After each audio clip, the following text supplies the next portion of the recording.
Assalamualaikum warahmatullahi wabarakatuh. Perkenalkan, nama saya Ferial Buyung Sahya. Di sini saya akan mempresentasikan tentang alat reproduksi pada manusia. Baik, langsung saja. Alat reproduksi pada manusia. Adapun tujuan kita kali ini akan membahas tentang apa sih reproduksi itu dan alat reproduksi pada wanita serta alat reproduksi pada pria. Apa itu organ reproduksi? Organ reproduksi adalah sistem organ seks dalam organisme yang bekerja sama untuk tujuan reproduksi seksual.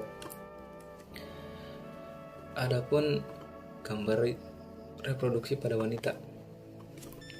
Dan ini penjelasannya, alat reproduksi pada wanita. Alat reproduksi pada wanita bagian dalam. Ada ovarium. Ovarium adalah kelenjar kecil berbentuk oval yang terletak di kedua sisi rahim. Ovarium berfungsi menghasilkan sel telur dan hormon. Selanjutnya ada uterus. Uterus adalah organ reproduksi wanita yang terletak di atas kantong kemih berbentuk buah fir terbalik. Uretus berfungsi sebagai tempat berkembangnya janin selama kehamilan.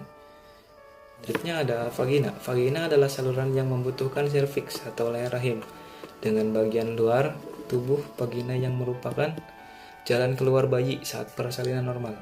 Yang terakhir ada tuba Fallopi. Tuba Fallopi adalah tabung sempit yang melekat pada bagian atas rahim dan berfungsi sebagai saluran jalannya sel telur dari ovarium ke rahim.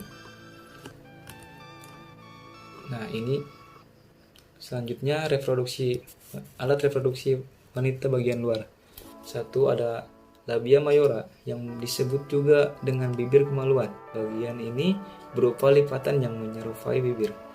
2. Labia minora yang disebut juga dengan bibir kecil pada kemaluan.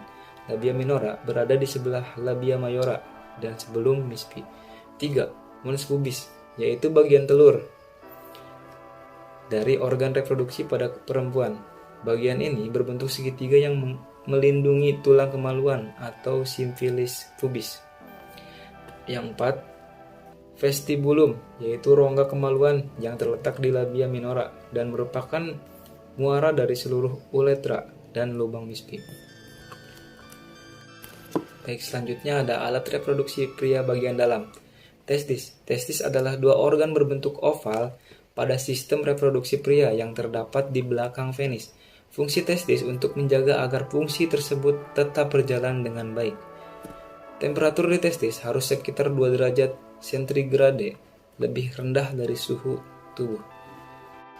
Yang kedua ada kelenjar aksoris. Kelenjar aksoris adalah kumpulan aksesoris terdiri dari vesicula seminalis, prostat, dan kelenjar bulboretralis. Sebelum ejakulasi, kelenjar tersebut mensekresikan mukus bening yang menetralkan setiap urin asam yang masih tersisa dalam uretra.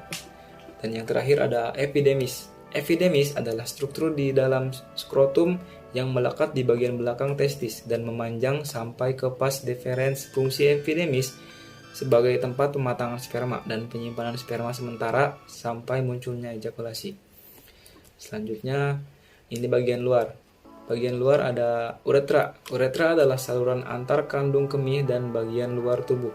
Pada pria, uretra adalah saluran umum ke saluran kemih dan saluran reproduksi. Oleh karena itu, fungsinya adalah untuk membawa urin dan cairan mani keluar tubuh. Yang kedua ada skrotum. Skrotum adalah kantung terdiri dari kulit dan otot yang membungkus testis atau buah jakar.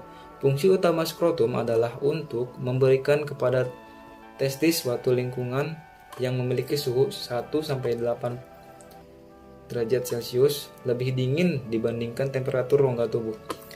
Dan yang terakhir ada penis. Penis adalah alat kelamin jantan. Penis merupakan organ eksternal karena berada di luar ruang tubuh. Fungsi penis secara biologi adalah sebagai alat pembuangan sisa metabolisme berwujud cairan atau urinasi dan sebagai alat bentuk reproduksi. Pada manusia, penis terdiri atas 3 bangun silinder berisi jaringan spons. 2 rongga yang terletak di bagian atas berupa jaringan spons corpus cavernosa.